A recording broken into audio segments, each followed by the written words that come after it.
Thanks for the upgrade, my dear. Ethan grinned as he strolled into the living room, tossing his sunglasses onto the coffee table. He stood there obnoxiously confident in his tailored suit and pristine new shoes, his luggage spilling high-end logos. First class to Europe, luxury hotels, this is the kind of life I've been missing, Sarah.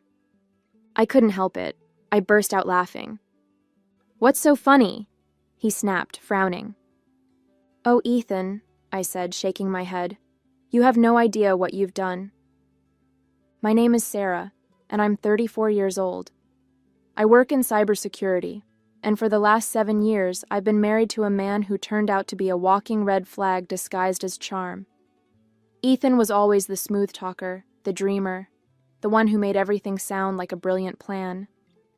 Meanwhile, I was the one who made those plans happen, holding down a steady career while he bounced from one half-baked scheme to the next. I ignored the warning signs, the financial secrecy, the constant excuses for his lack of income, because I wanted to believe we were a team. But at 2 a.m. last week, Ethan made a mistake he couldn't charm his way out of. I'd been asleep upstairs when it happened. He must have waited until he was sure I was out cold before sneaking down to my laptop. My cybersecurity work had taught me to keep an eye on potential scams, but I never thought I'd need those skills at home. That night, Ethan used my laptop to access one of my credit cards. He copied down the details, snapped a few pictures with his phone, and slinked back into bed like nothing had happened. The next morning, while sipping my coffee, I noticed a flood of alerts on my phone. I opened my banking app to find nearly $50,000 in charges. Designer clothing, expensive watches, first-class flights to Paris. My stomach sank as the pieces clicked into place. Ethan was behind this. Of course he was. But instead of panicking, I smiled. The card he'd used wasn't a personal account. It was a dummy credit card tied to a training program I run at work. It's designed to teach companies how to detect and respond to fraud. Every transaction triggers an automatic alert that goes straight to the authorities. Ethan had no idea he'd just turned himself into a case study. I called my lawyer, Chloe, that same morning. You're not going to believe this, I told her, recounting everything in detail. She didn't even try to hold back her laughter. Wait, let me get this straight, she said between chuckles. He stole a dummy card? The one that's linked to fraud detection? Exactly, I said, my voice calm but edged with satisfaction. I don't think he realized what he was doing. He probably thought he was being clever. Clever? Chloe said. He's a moron. Every charge he makes is going to get flagged. Have the authorities contacted you yet? Not yet, but it's only a matter of time. For the rest of the week, I stayed quiet, waiting to see how far Ethan would take it. He left a note on the counter a couple of days later. Taking some time for myself. Don't wait up. I knew exactly what that meant. He was using my stolen money to live it up abroad. Every night, I watched the fraud alerts roll in. High-end restaurants, 5-star hotels, and extravagant shopping sprees. Each notification felt like a small victory. 3 days into his spree, I got a call from Agent Keller, a federal investigator assigned to the case. We've identified significant fraudulent activity tied to your account, he said. Do you know who might be responsible? Yes, I replied without hesitation. My husband. There was a brief pause. Your husband? I explained the situation, including the fact that the card was part of a cybersecurity program. Agent Keller let out a low whistle. That's a new one, he said. You'll need to provide a formal statement, but based on what we've already flagged, he's in serious trouble. By the time Ethan walked back through the door, his ego inflated from a week of indulgence, I was ready. He sauntered into the living room like nothing had happened, wearing the spoils of his stolen spree. Thanks for the upgrade, he said with a cocky grin. You really outdid yourself this time. I couldn't stop the laughter that bubbled out of me. Ethan frowned, clearly expecting me to be furious. What's so funny? He asked, his voice sharp. Oh, Ethan, I said, shaking my head. You're about to find out. Ethan dropped his designer duffel bag onto the floor with a smug thud. Seriously, though, Sarah, he said, shrugging off his tailored jacket and draping it over the back of the couch. "You should have told me about that card ages ago. Imagine how much fun we could have had." I leaned against the kitchen counter, arms crossed. "And how exactly did you think this was going to end?" He smirked, kicking off his shoes. "You're always so uptight about money. It's not like you couldn't afford it. I figured you'd get over it once you saw how happy it made me." His sheer audacity would have been infuriating if it weren't so pathetic. I bit back a laugh, knowing that every second he spent bragging was another nail in his coffin. "So, the watches, the flights, the hotels, you thought all of that was just a gift from me?" "Not thought," he said, pointing at himself. "Knew. It's about time you loosened up." I smiled, a tight-lipped expression that told him nothing. "I'll bet." Once Ethan disappeared into the shower, humming some obnoxious tune, I picked up my phone and texted Chloe. "He's back, ready to move forward." Her reply was immediate. "Perfect. I'll alert Agent Keller." Over the past week, Chloe and Agent Keller had been preparing the case against Ethan. His every move had been tracked, every charge meticulously logged. From the designer clothing boutiques to the luxury hotels in Paris, his indulgence painted a picture of someone who thought they were untouchable. Ethan had no idea how deep he'd dug his own grave. Agent Keller had assured me that the fraud alerts from the dummy account had already triggered a full investigation. "We'll bring him in for questioning once you're ready," he'd said during our last call. "But I'd recommend letting him walk into it on his own. The more confident he is, the better." Now, as I listened to Ethan's off-key singing echo from the bathroom, I felt an almost surreal sense of calm. For years, I'd let him take advantage of my trust, my kindness, my stability. But this time, he was about to face the consequences of underestimating me. After Ethan emerged, wrapped in a plush towel and grinning like he didn't have a care in the world, he flopped onto the couch. "You should have seen Paris," he said, reaching into his bag to pull out a shiny gold watch. "The shops, the restaurants, it was like a dream." "Sounds incredible," I said, leaning against the doorway. "Tell me more." He launched into a detailed account of his week-long spree, complete with exaggerated hand gestures and unnecessary details about the champagne quality at some rooftop bar. Every word felt like an indictment, a confession he didn't even realize he was making. He had no idea I was recording the entire conversation on my phone, the file ready to be forwarded to Agent Keller. "And the best part?" Ethan said, holding up the watch to admire it. "Nobody suspected a thing. Not even you." The next morning, Chloe and I met over coffee to finalize the timeline. "He's got no defense," she said, scrolling through the evidence we'd compiled. "The fraud alerts, the charges, his conversation from last night, it's airtight. Agent Keller is ready to bring him in for questioning. They're coordinating with the local police to execute the arrest." I nodded, the weight of everything finally starting to settle in. "What happens after that?" "He'll face multiple charges, including fraud, identity theft, and unauthorized use of a financial account," Chloe explained. "Given the amount of money involved, it won't be a slap on the wrist. Best case scenario for him? He cuts a deal and avoids jail time. Worst case? He's looking at years behind bars." A part of me wanted to feel sorry for him. But then I remembered the smug grin on his face, the way he'd flaunted his stolen goods without a second thought about the damage he'd caused. This wasn't just a mistake. It was a pattern of selfishness and entitlement that I'd been blind to for far too long. Later that evening, as Ethan lounged on the couch scrolling through his phone, I heard the unmistakable sound of a knock at the door. My heart raced, not with fear, but with anticipation. I walked to the door and opened it to reveal Agent Keller and two uniformed officers standing on the porch. "Good evening, Ms. Miller," Keller said, his tone professional but warm. "Is Ethan home?" "He's right inside," I said, stepping aside to let them in. "Feel free to make yourselves comfortable." Ethan looked up from his phone, his brows knitting together in confusion. "What's going on?" he asked, sitting up straighter. Agent Keller approached him with a calm authority that made the room feel smaller. Ethan Miller, you're under investigation for multiple counts of credit card fraud and unauthorized use of financial accounts. We'd like you to come with us for questioning.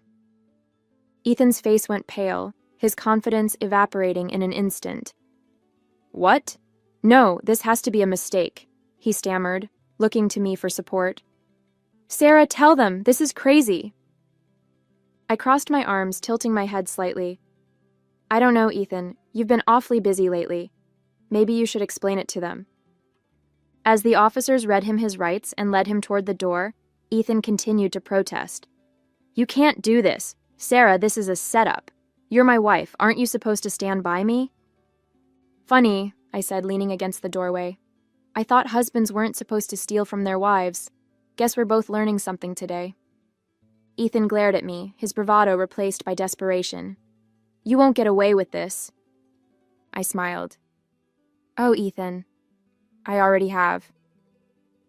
The door shut with a sharp click as the officers escorted Ethan out, leaving the living room eerily silent. I stood there for a moment, staring at the empty space where he'd been standing just minutes ago. My heart was racing, not from fear, but from the sheer weight of the moment. He was gone.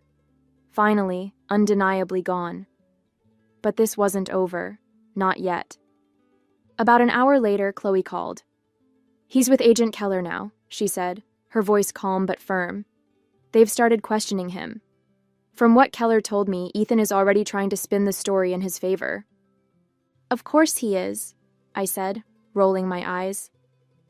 Let me guess. He's playing the victim? Spot on, Chloe replied with a dry laugh. He's claiming you gave him permission to use the card.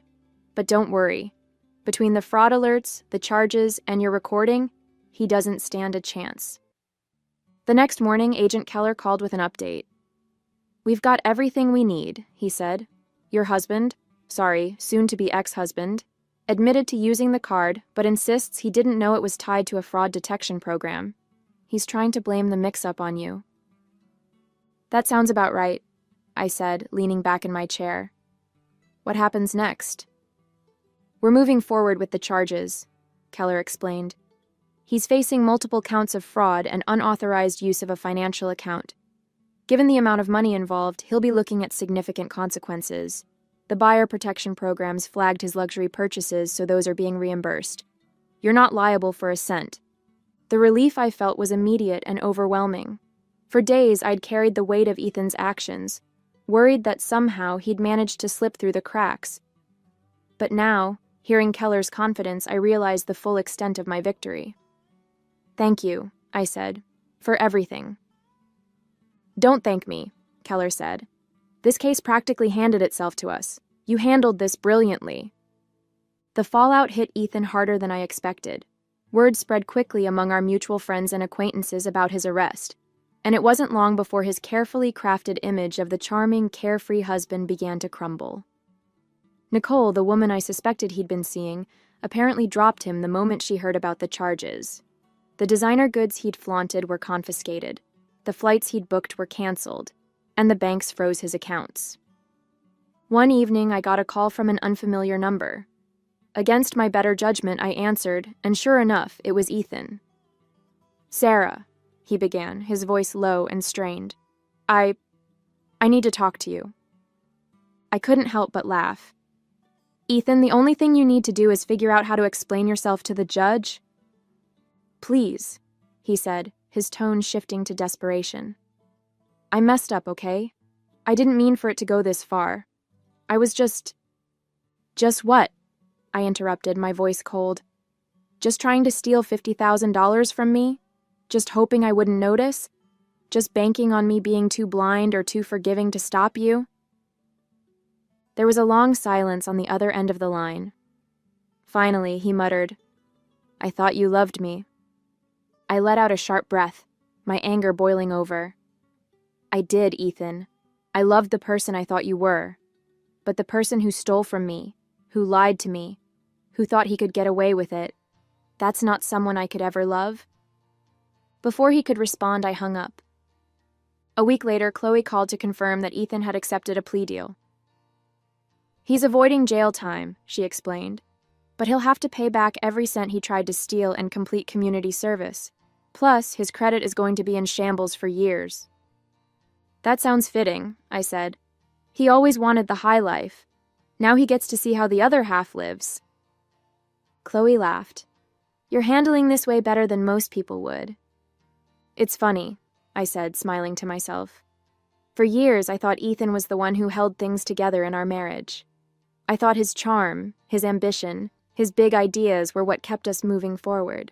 But now I see it clearly. I was the one holding everything up. He was just dead weight. The day the divorce papers came through, I poured myself a glass of wine and sat on the couch, looking around the apartment that now felt wholly and completely mine. Ethan's absence wasn't a loss. It was a gift, a chance to rebuild my life without the constant shadow of his selfishness. As I sipped my wine, I thought about the moment he'd walked through the door, flaunting his stolen goods and mocking me for the supposed upgrade he'd given himself. He'd been so confident, so sure of his own brilliance, and now he was the one paying the price. For the first time in years, I felt truly free. This wasn't just the end of a marriage. It was the beginning of a life I could finally call my own. The apartment felt eerily quiet in the days after Ethan's arrest.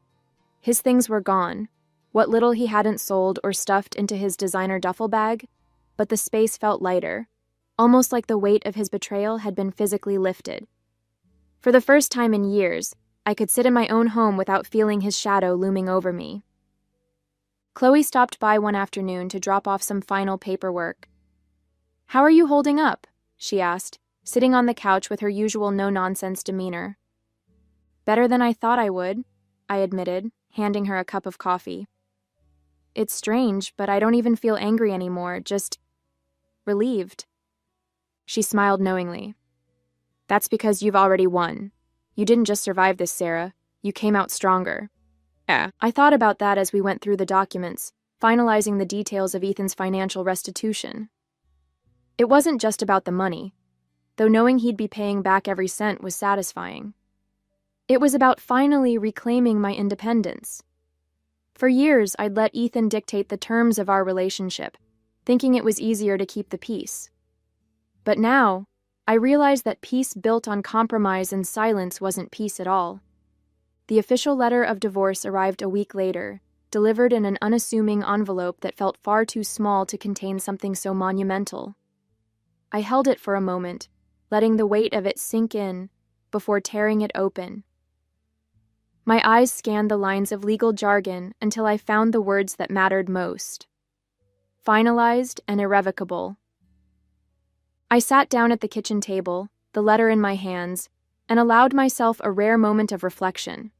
This wasn't the life I'd imagined when I married Ethan. I'd pictured stability, partnership, and a future built on mutual trust.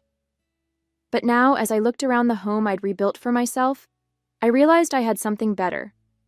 Freedom, clarity, and the knowledge that I was stronger than I'd ever given myself credit for. Lauren came over that evening with a bottle of wine and a carton of my favorite takeout.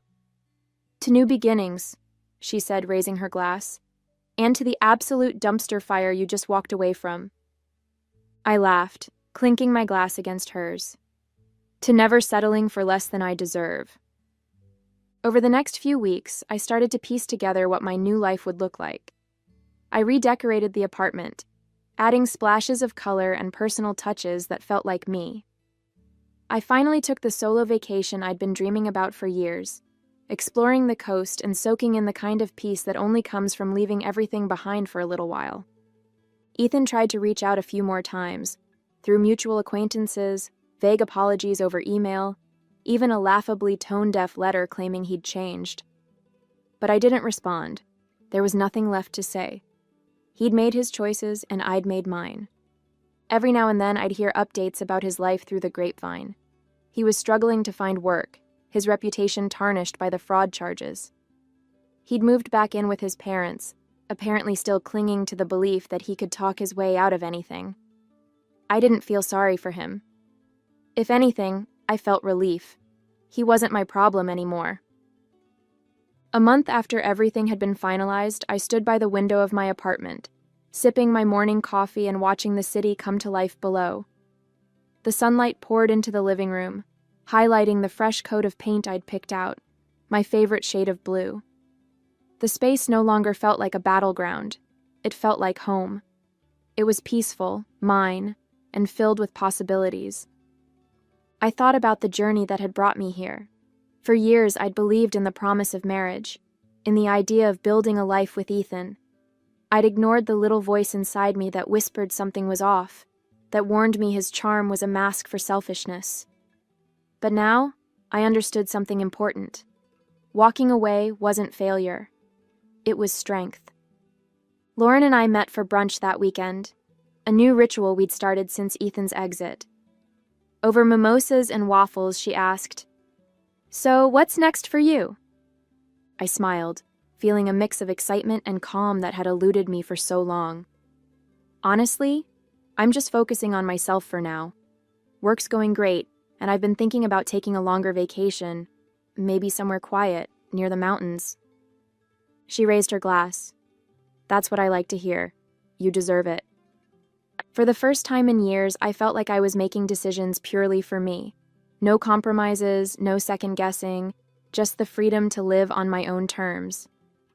Occasionally, I'd still get updates about Ethan from mutual acquaintances.